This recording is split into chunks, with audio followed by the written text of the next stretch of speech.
2 दिवसीय सम्मेलन सृजन द मेकिंग ऑफ लिगेसी के उद्घाटन समारोह में हार्दिक स्वागत अभिनंदन। सृजन केवल निर्माण नहीं बल्कि विचार, कर्म और मूल्यों के माध्यम से एक स्थायी विरासत रचने की चेतना है। आइए सर्वप्रथम राष्ट्र के सम्मान में अपने अपने स्थान पर खड़े होकर राष्ट्रगान करते हैं।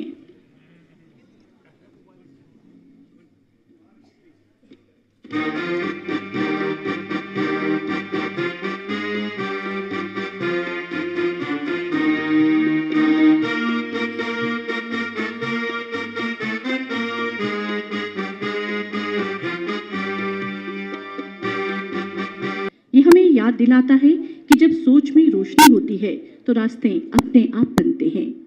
मैं विनम्र अनुरोध करती हूँ माननीय उपराज्यपाल जम्मू कश्मीर श्री मनोज सिन्हा जी से कि आप दीप प्रज्वलित कर इस सृजन यात्रा को आगे बढ़ाएं। आपके साथ ही मैं आमंत्रित करूंगी हमारे मुख्य सचिव जम्मू कश्मीर श्री अटल डुल्लू जी को, आपके साथ आयुक्त सचिव यूथ सर्विसेज एंड स्पोर्ट्स विभाग जम्मू कश्मीर मैडम यशा मुदगल जी को, कर्नल PS चौहान जी को, executive director designate sports authority of India, और मैडम कर्नल मल्लेश्वरी जी, ओलंपिक चैंपियन और honourable vice chancellor Delhi sports university. ये दीप हमारे भीतर नेतृत्व की भावना जगाएं, रचनात्मकता को प्रोत्साहित करें और हमें ऐसी विरासत गढ़ने की प्रेरणा दें जिस पर आने वाली पीढ़ियां गर्व करें। ये दीप हमारे भीतर पीढ़ियों के लिए एक सुरक्षित भविष्य का संदेश देता है। मैं सबसे पहले निवेदन करूंगी। धन्यवाद सर। हम कामना करते हैं कि जैसे ये पौध निरंतर बढ़े और फले फूले, ये प्लांट सैपलिंग भेंट करें। मेरा अनुरोध मैडम यशा, तालियां जोरदार, और मैम एक प्लेट प्लांट सैपलिंग। आपका बहुत बहुत धन्यवाद। मैं सादर आमंत्रित सचिव युवा सेवा एवं खेल जम्मू कश्मीर मैडम यशा मुदगल जी को कि आप अपने उद्बोधन में माननीय मुख्य अतिथि एवं विशिष्ट अतिथियों के सम्मान में स्वागत में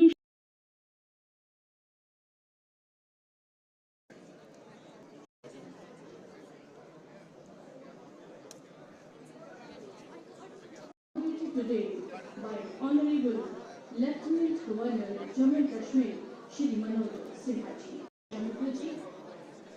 Commissioner Secretary Youth Services and Sports Jammu and Kashmir, and Director General, Directorate of Youth Services and Sports Jammu and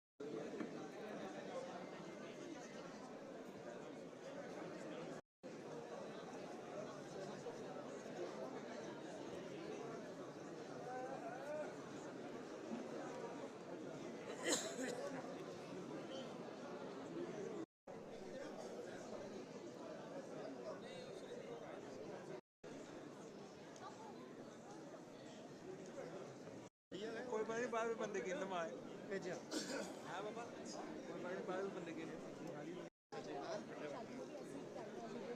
17 और 18 जनवरी 2024 श्री मनोज सिन्हा जी आपके साथ। Commissioner secretary youth sports, youth services and sports Yasha Mudgal ji, sports authority of India के कार्यकारी निदेशक colonel PS Chauhan साहब, दिल्ली खेल विश्वविद्यालय के सम्मानित कुलपति कर्नल मल्लेश्वरी जी, सभागार में उपस्थित जम्मू के डिविजनल कमिश्नर श्री रमेश कुमार जी, प्रशासन के हमारे अन्य वरिष्ठ सहयोगी, खेल जगत की जानी मानी हस्तियां जो बाहर से आई हैं, नाम लेने में खतरा ये रहता है कि जिसका ले लीजिए वो पता नहीं खुश होगा कि नहीं होगा, जिसका न लीजिए वो दुश्मन जरूर हो जाएगा, तो इसलिए उससे मैं बचना चाहता हूं। जम्मू कश्मीर के सभी मित्र जिनकी खेल में रुचि है, जो स्पोर्ट्स पर्सन हैं, देवियों, सज्जनों और मित्रों, आपके बीच उपस्थित होकर मुझे अत्यंत प्रसन्नता की अनुभूति हो रही है। यूथ अफेयर और स्पोर्ट्स डिपार्टमेंट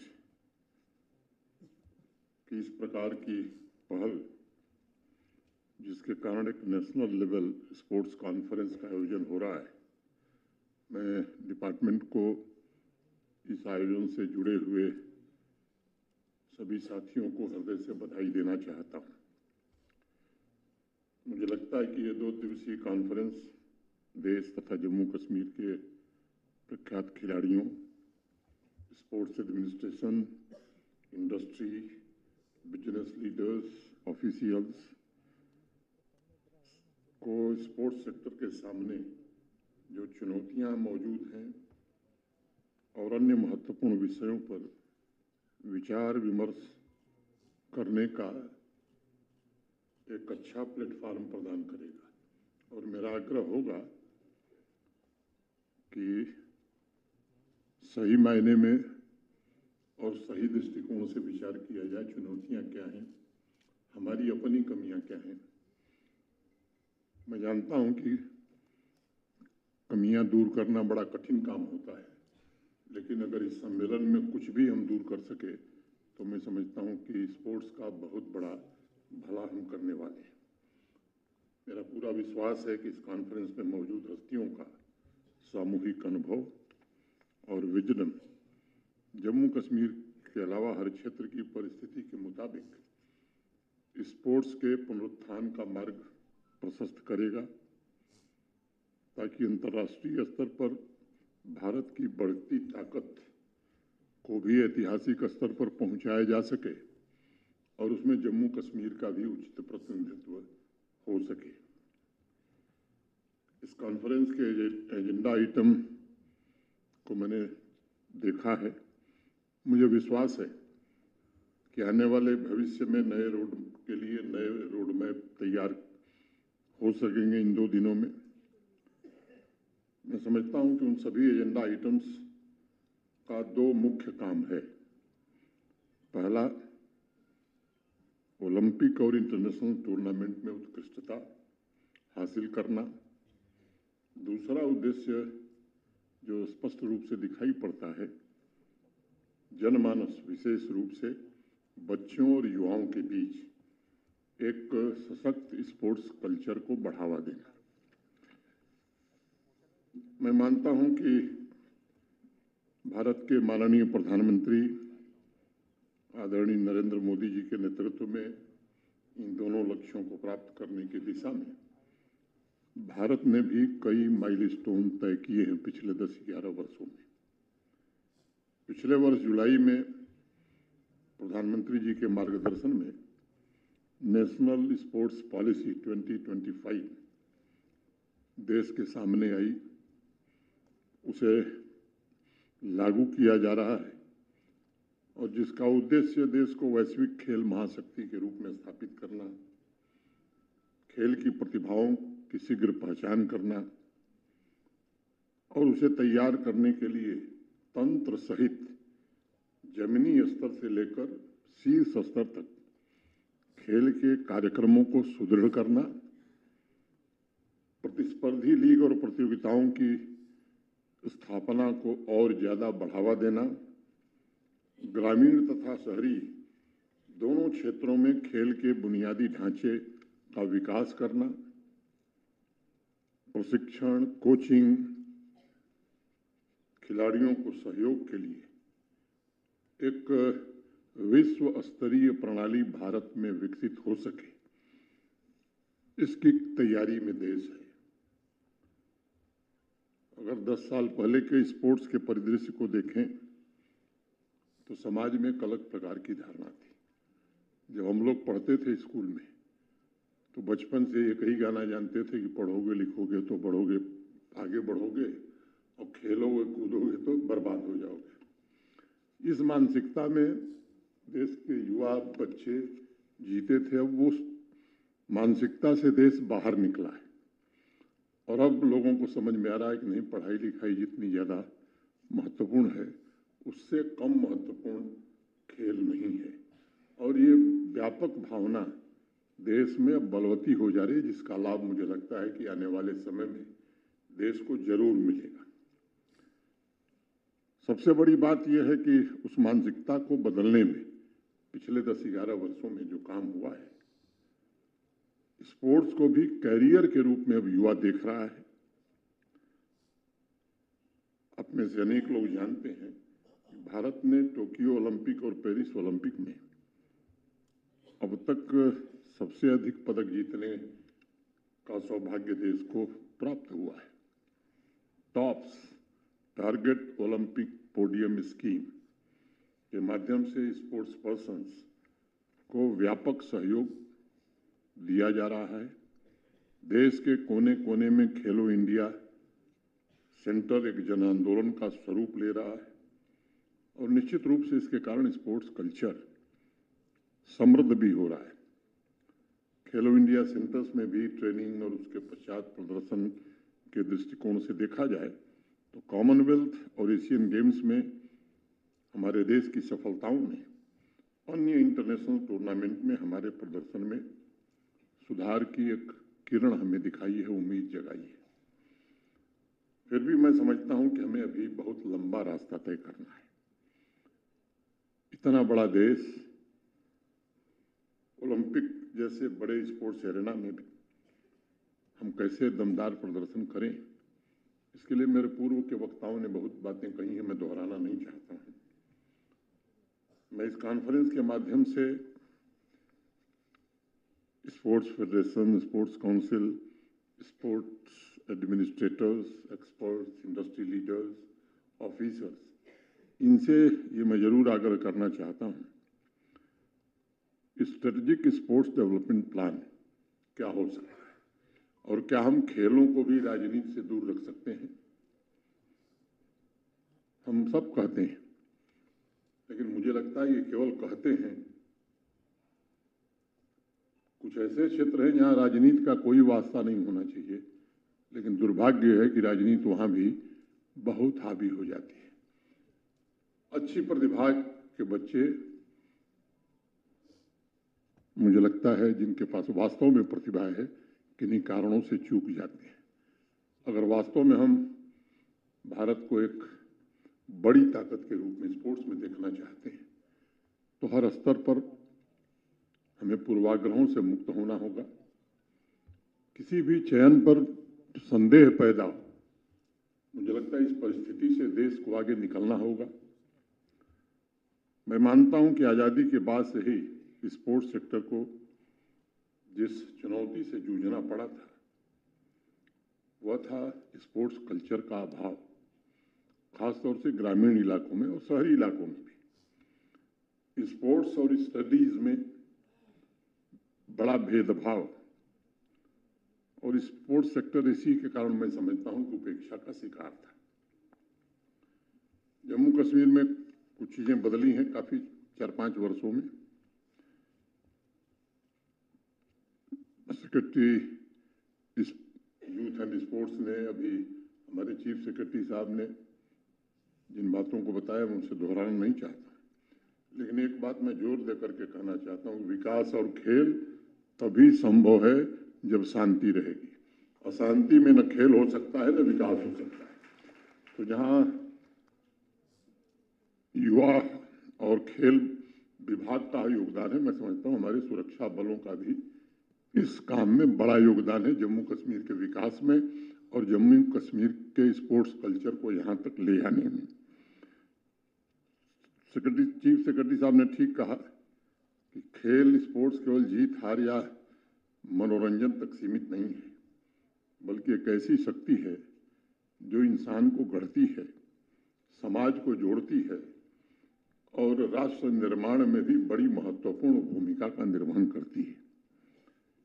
स्पोर्ट्स कल्चर को प्रमोट करने के लिए एक अभियान चला था यहाँ की हर पंचायत में प्लेग्राउंड होना चाहिए, और प्रशासन के हमारे साथियों ने कोशिश की। वही पंचायतें छूटी जहाँ जमीन उपलब्ध नहीं थी। नहीं तो एक अभियान चला करके इस काम को प्रशासन ने अच्छे ढंग से किया। अलग अलग डिसिप्लिन में स्पोर्ट्स की किट जो है बैक टू विलेज कार्यक्रम में जहाँ भी कार्यक्रम होता था, एक निर्देश ये भी रहता था कि उस गांव में आप स्पोर्ट्स किट वितरित करिए। और प्रधानमंत्री जी का जितना भी आभार व्यक्त किया जाए, PMDP, prime minister development plan के अंतर्गत स्पोर्ट्स इंफ्रास्ट्रक्चर के लिए जो बजट जम्मू कश्मीर को माननीय प्रधानमंत्री जी ने दिया, उसके कारण आज जम्मू कश्मीर के हर जिले में स्टेडियम भी है और मोटा मोटी एक को छोड़ करके बाकी हर जिले में इंडोर स्टेडियम भी है। मैं अनेक राज्यों को जानता हूं, मैं देश के सबसे बड़े राज्य उत्तर प्रदेश का रहने वाला हूं। अब ये कल्पना वहां की तहसील स्तर पर स्टेडियम होंगे, बहुत सारे देश के राज्यों में अभी ये कल्पना नहीं है। और जम्मू कश्मीर में अनेक स्थान हैं जहां केवल डिस्ट्रिक्ट लेवल पर नहीं, तहसील के भी नीचे लेवल पर स्टेडियम बने हैं। और कोई भी मिलने आता है तो बड़े आसानी से कहता है कि साहब हमारे गांव में एक स्टेडियम बनवा दीजिए। ये कॉमन डिमांड है। प्रशासन भी कोशिश कर रहा है कि जितने संसाधन हैं उन संसाधनों से एक बेहतर स्पोर्ट्स इंफ्रास्ट्रक्चर बने।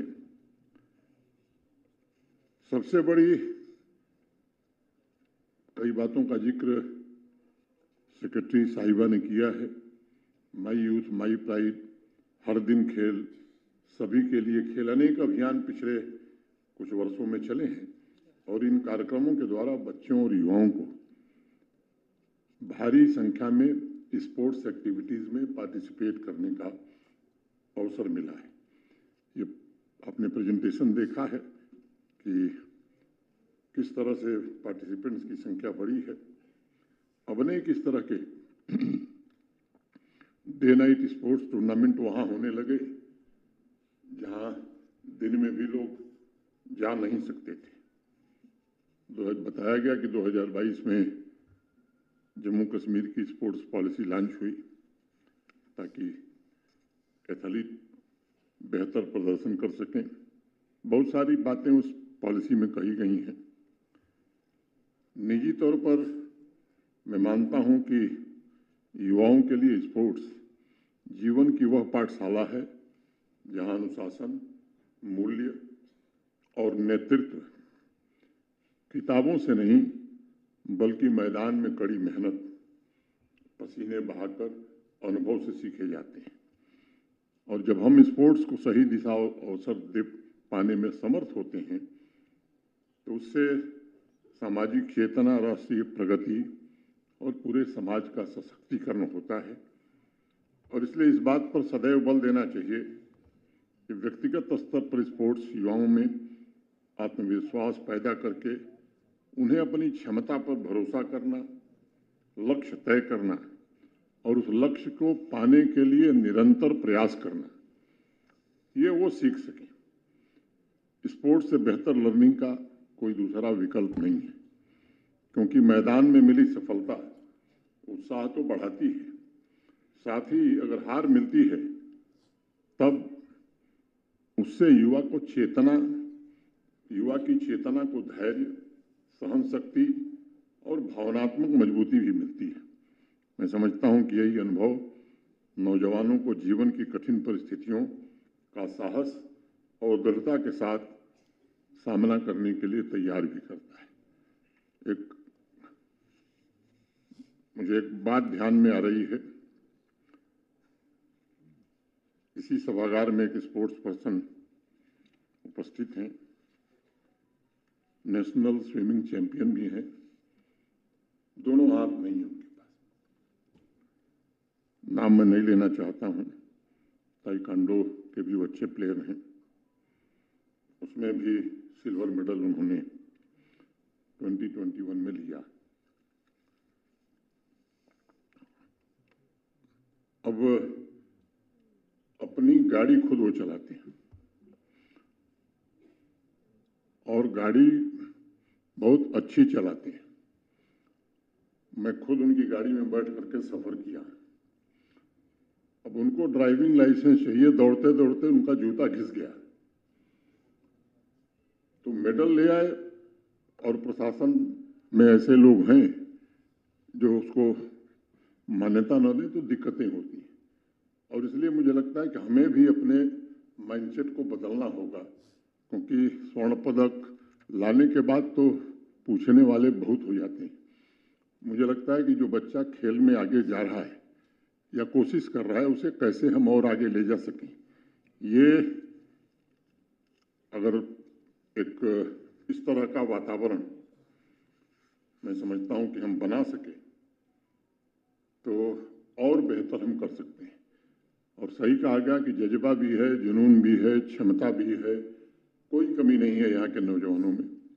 और इंफ्रास्ट्रक्चर भी धीरे धीरे पहले से काफ़ी बेहतर हो गया। मैं ये नहीं कहता कि अंतर्राष्ट्रीय स्तर का हो गया है, लेकिन देश के विभिन्न भागों में मैं जाता हूँ, अनेक राज्य हैं जो अभी जम्मू कश्मीर से इंफ्रास्ट्रक्चर के मामले में पीछे हैं।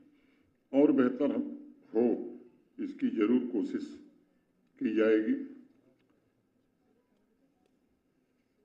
मैं उम्मीद करता हूं कि इन 2 दिनों में निश्चित रूप से जो चर्चा होगी तो इस समुद्र मंथन से एक ऐसा अमृत निकल सकेगा जिससे हमारे स्पोर्ट्स पर्सन्स को आने वाले दिनों में और सहूलियत मिले। अब विभिन्न डिसिप्लिन का टाइम मैनेजमेंट, अनुशासन, एकाग्रता, ये सब यहीं हम सीखते हैं। जीवन के हर क्षेत्र में सफलता की नींव, ये जो गुण हैं, ये किसी मनुष्य के लिए बड़े आवश्यक हैं। विकसित देशों की तरह स्पोर्ट्स को एजुकेशनल करिकुलम का हिस्सा बनाया जाए, इसका प्रयत्न प्रारंभ हुआ है। और 2020 में जो राष्ट्रीय शिक्षा नीति, नेशनल एजुकेशन पॉलिसी देश में लंबे समय बाद बनी, तो जो क्रेडिट सिस्टम है, मैं समझता हूं वो भी स्पोर्ट्स को बढ़ावा देने में मैं मानता हूं कि काफी मदद करने वाला है। अब स्पोर्ट्स में भी स्टार्टअप शुरू हो गए हैं देश में। जम्मू कश्मीर में भी उस काम को हम कैसे आगे बढ़ा सकते हैं, मुझे लगता है कि इस पर हमें ध्यान देना होगा। और मैं मानता हूं कि स्पोर्ट्स एक ऐसा इंस्ट्रूमेंट है जो कॉलेज और यूनिवर्सिटी कैंपस में नेतृत्व और चरित्र निर्माण, ये दोनों सुनिश्चित करता है। स्पोर्ट्स के माध्यम से स्टूडेंट्स के भीतर जिम्मेदारी, निर्णय लेने की क्षमता और जवाबदेही का जन्म होता है।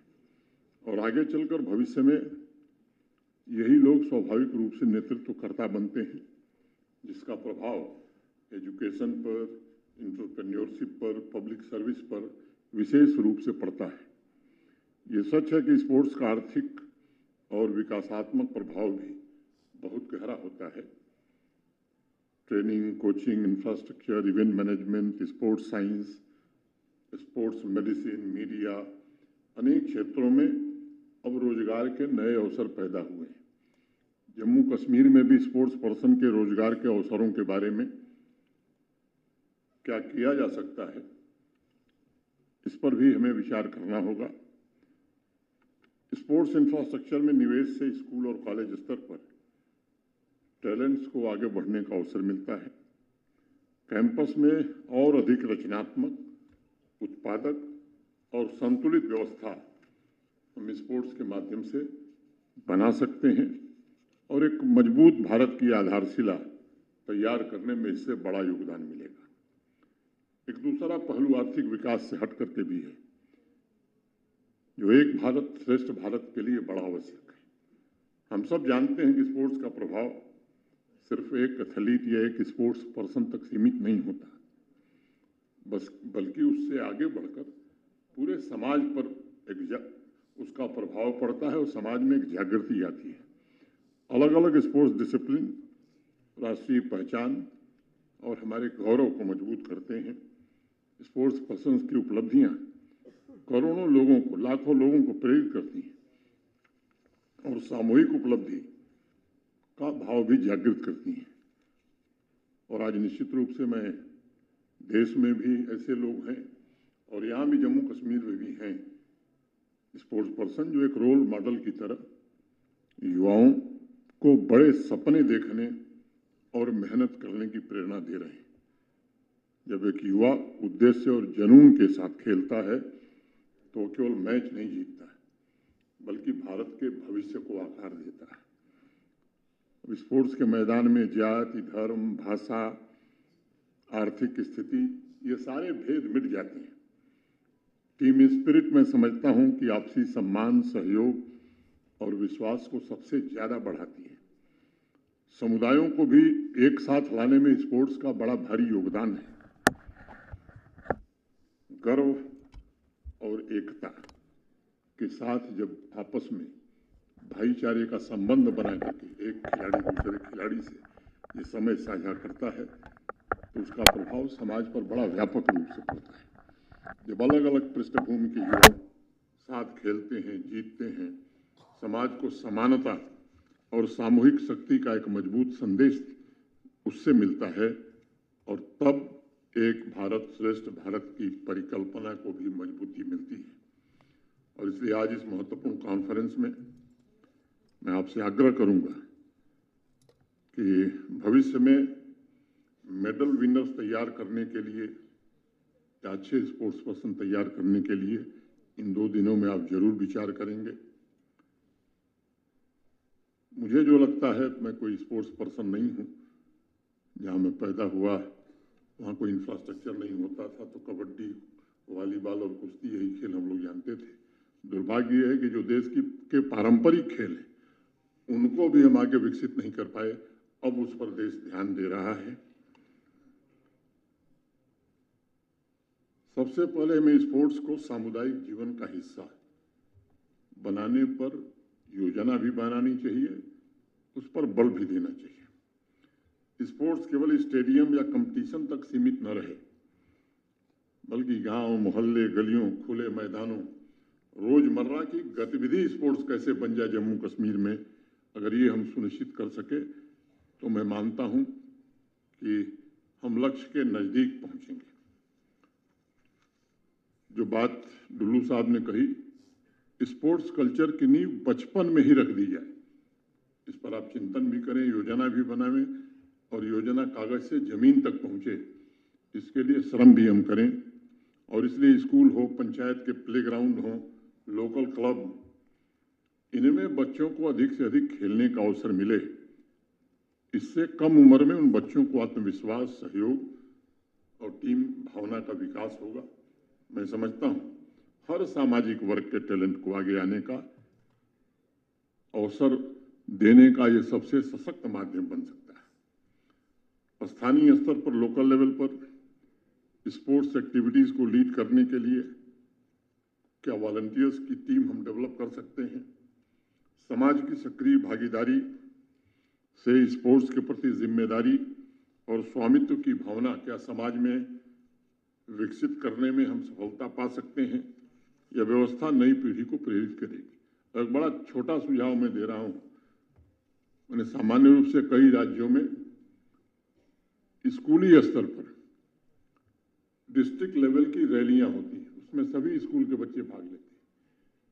कोई बहुत बड़ा काम करने की जरूरत नहीं, हम तय कर लें कि ये तारीख है, इस दिन डिस्ट्रिक्ट रैली हम करेंगे, और वो चयन ब्लॉक, तहसील और फिर तहसील से जिला स्तर पर। मैं समझता हूं कि ये अपने स्पोर्ट्स के एनुअल कैलेंडर में एक डेट अगर हम फिक्स करते हैं यहाँ के मौसम और प्रकृति के हिसाब से पूरे जम्मू कश्मीर में, वो प्राइमरी स्कूल के बच्चों का भी करेंगे, हाई स्कूल के बच्चों का भी करेंगे। यूनिवर्सिटीज़ में भी हम लोगों ने कहा है कि इंटर यूनिवर्सिटी कंपटीशन आपस में यहाँ की यूनिवर्सिटीज़ करें, तो मुझे लगता है कि निश्चित रूप से इससे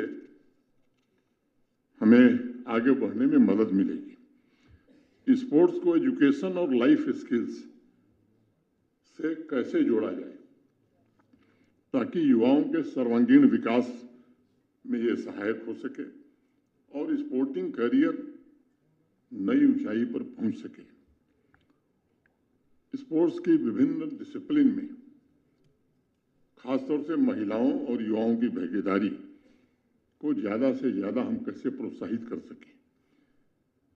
मैं जानता हूं कि महिलाएं और युवा स्पोर्ट्स में जब आगे आते हैं तो समाज भी सकारात्मक रूप से बदलता है। स्थानीय स्पोर्ट्स टूर्नामेंट को सामुदायिक उत्सव के रूप में मनाने की एक संस्थागत व्यवस्था क्या हम कर सकते हैं?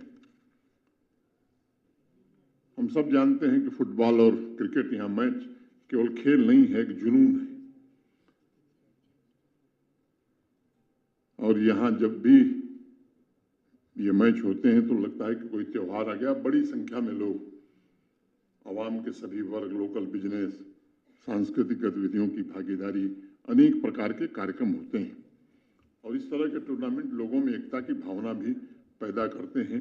तो इनका आयोजन अधिक से अधिक हम कैसे कर सकते हैं? स्पोर्ट्स को हेल्थ और वेलफेयर से कैसे जोड़ा जाए, ये प्रयोग हम कर सकते हैं। थोड़ा बहुत हुआ भी है। पोषण, मानसिक स्वास्थ्य, नशा मुक्ति, फिटनेस, ये संदेश स्पोर्ट्स कार्यक्रमों के माध्यम से प्रभावी ढंग तक पहुंचाने में हमें सफलता मिल सकती है। पॉलिसी मेकर्स और इंडस्ट्री लीडर्स स्पोर्ट्स के माध्यम से अवसरों के मार्ग क्या क्या तैयार हो सकते हैं। स्पोर्ट्स से जुड़ी training, event management, entrepreneurship, employability के अवसर, युवा को आत्मनिर्भर बनाना, इन सभी विषयों पर आप आने वाले 2 दिनों में चर्चा करने वाले हैं। विस्तार से आप चर्चा करेंगे। मुझे पूरी उम्मीद ही नहीं, मुझे विश्वास है कि जो रोड मैप आप तैयार करेंगे वह निश्चित रूप से जम्मू कश्मीर और भारत के बाकी हिस्सों के लिए भी खेल शक्ति को विकसित करने में मदद मिलेगी। मैं यहाँ बाहर से आए हुए सभी खेल हस्तियों का एक बार अपनी ओर से जम्मू कश्मीर में स्वागत करता हूँ। मंच पर भी जो बाहर के हमारे अतिथि, जितने भी अतिथि हैं, मैं उनका हृदय से स्वागत करता हूँ। डिपार्टमेंट को फिर से बधाई देना चाहता हूँ कि आपने एक बहुत ही अच्छा इनिशिएटिव प्रारंभ किया है और माता वैष्णो देवी से प्रार्थना करता हूँ कि 2 दिनों के बाद जो रोड मैप तैयार हो, उससे जम्मू कश्मीर और देश में स्पोर्ट्स कल्चर और अच्छे ढंग से विकसित हो सके। इन्हीं बातों के साथ आप सबके प्रति हृदय से कृतज्ञता ज्ञापित करते हुए मैं अपनी बात यहीं पूरी करता हूं। धन्यवाद। जय हिंद, जय भारत।